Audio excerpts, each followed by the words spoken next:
Hello guys, कैसे हैं आप सभी लोग। आप सभी का स्वागत करता हूं फिर से अपने चैनल नॉलेज वाईजी पर। आज हम इस वीडियो के अंदर समझने वाले हैं section number 29 of Hindu marriage act 1955 के बारे में। ये सेक्शन हमें क्या कहता है? ये सेक्शन एक सेविंग प्रोविजन की बात करता है। आप जब देखेंगे स्क्रीन पर आपको दिख रहा होगा सेविंग्स लिखा हुआ है। अब बहुत से स्टूडेंट्स को नहीं पता होता इस सेविंग का मतलब क्या होता है। तो इसका मतलब होता है कुछ ऐसे एक्ट हैं जिसको हिंदू मैरिज एक्ट 1955 ने सेव कर लिया है, और ये एक्ट उसे किसी भी तरीके से प्रभावित नहीं करेगा अगर इस तरीके के एक्ट होते हैं। अब क्या है ये सेक्शन, इसको डिटेल में सभी सेक्शन सब सेक्शंस को पढ़ेंगे। 4 सब सेक्शंस हैं, तो वीडियो को एंड तक जरूर देखिए, तभी आपको चीजें अच्छे से समझ में आएगी।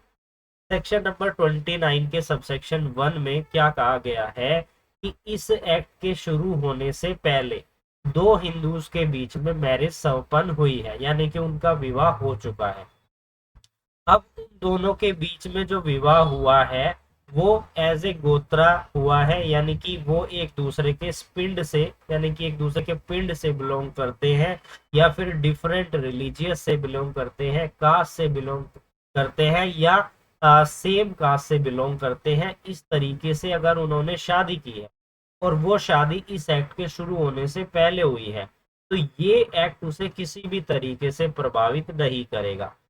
जब हम इस एक्ट के अंदर सेक्शन नंबर 5 यानी हिंदू मैरिज एक्ट 1955 के सेक्शन नंबर 5 को पढ़ते हैं, जो कि कंडीशंस की बात करता है, जिसमें सब सेक्शन 5 क्या कहती है कि स्पिंडाज रिलेशनशिप है, तो यहाँ पर हिंदू मैरिज एक्ट उस शादी को वैलिड शादी नहीं मानता है, अदरवाइज कस्टम उन्हें अलाउ करे।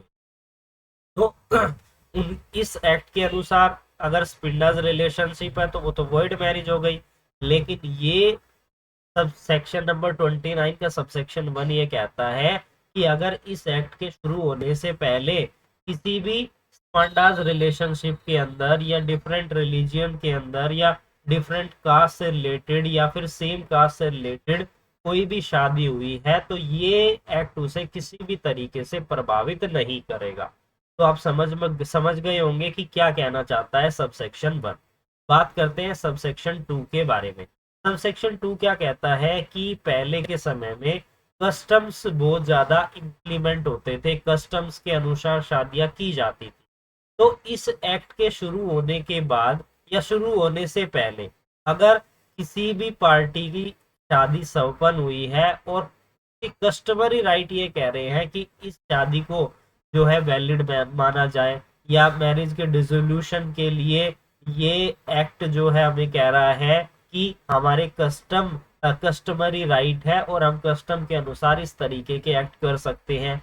तो ये एक्ट यानी कि हिंदू मैरिज एक्ट 1955 उसे किसी तरीके से प्रभावित नहीं करेगा।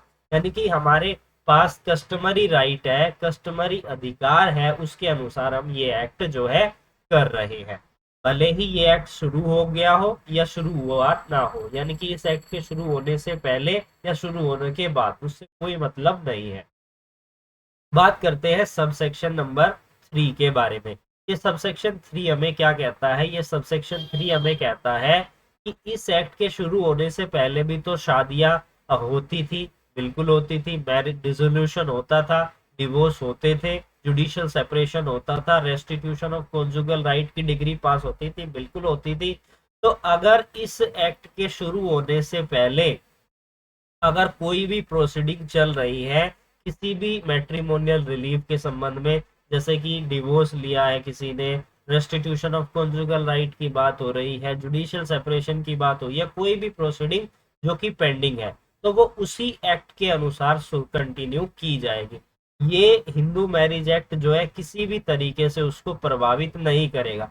ये समझा जाएगा कि ये एक्ट पास हुआ ही नहीं है, और उसी पुराने एक्ट के अनुसार जो उस समय पर फोर्स में था, जिसमें वो प्रोसीडिंग चालू हुई थी, उसी के अनुसार उसे कंटिन्यू किया जाएगा। ये जो एक्ट है उसे प्रभावित नहीं करेगा।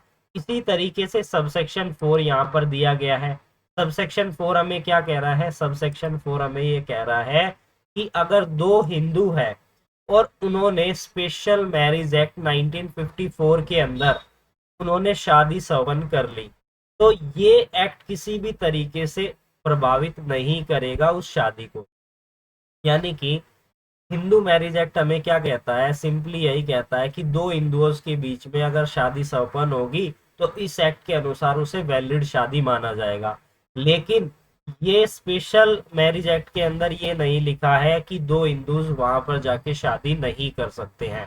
तो ये क्या कहता है कि ये एक्ट यानी हिंदू मैरिज एक्ट 1955 किसी भी तरीके से प्रभावित नहीं करेगा उस शादी को जो कि दो हिंदुओं के बीच में हुई है। और स्पेशल मैरिज एक्ट 1954 के अंदर उन्होंने, तो एक छोटा सा सेक्शन था, सेविंग क्लोज था, सेक्शन 29 को हम समझ चुके हैं। अगर वीडियो अच्छे लगे तो वीडियो को लाइक जरूर कीजिएगा।